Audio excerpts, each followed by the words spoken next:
So, good morning mga kalibre. Repair muna tayo ng Samsung. Ang error niya ay C469. So, titingnan natin dito sa error. Kung nakalagay sa error, deselect daw, sensor problem. So, yan ang blinking niya. So, standby yung gray, yellow, tapos blinking ang green tsaka red. Ngayon dito trouble muna natin itong mga kalibre at ipapakita na lang natin sa inyo kung ano yung nakita nating problema dito, bakit ganito yung nagiging error nga mga kalibre. So antabayanan na lang natin. So ito na mga kalibre, ito yung nirepair natin na board na C466. Ito direct na lang to, ituturo ko na lang sa inyo kung ano yung nagiging problema yun. So pinalitan natin yan ng, ito yung nagsusupply ng driver ng 12 volts kasi nawawala yung 12 volts dahil hindi niya nasupplyan yung relay. So ito yun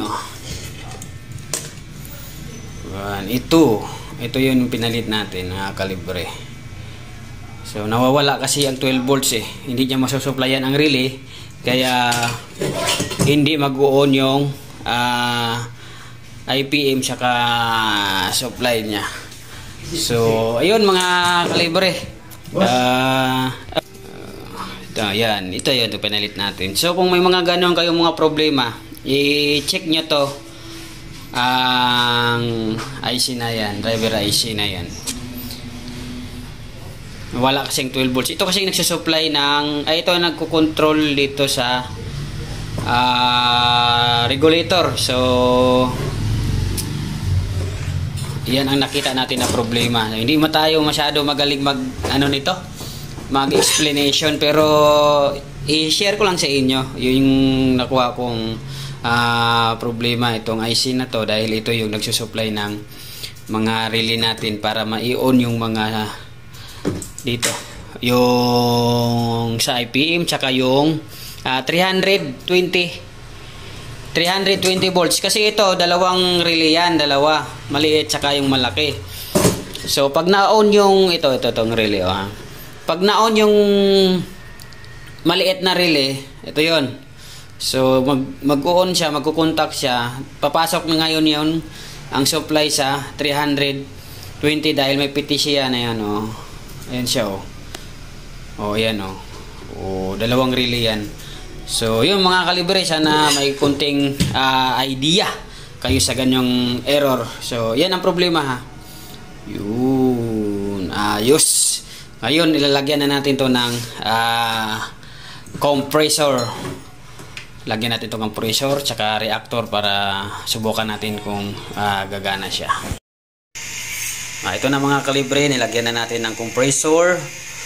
So nilagyan na natin ng reactor. So ito nakasaksak na yan gumana na pero baliktad to, babaliktarin muna lang natin to yung pula itim saka blue kasi baliktad So patayin muna natin yung kalibre.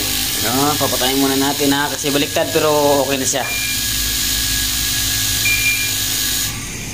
Bunutin ko muna.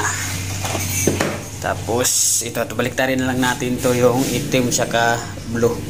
Ito kasi yung pula gitna naman yan baliktarin lang natin to kasi kamali tapos antayin natin ulit na gumana mga kalibre.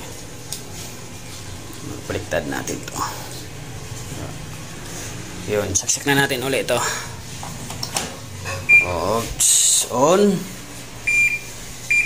yun, tapos antayin natin na gumana yung compressor.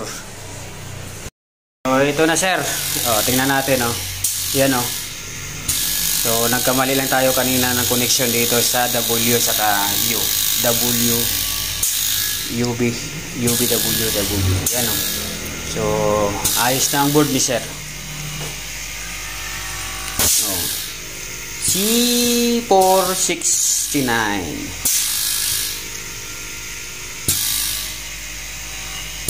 so ayos na sir, goods na. So patayin na natin to, bunutin natin.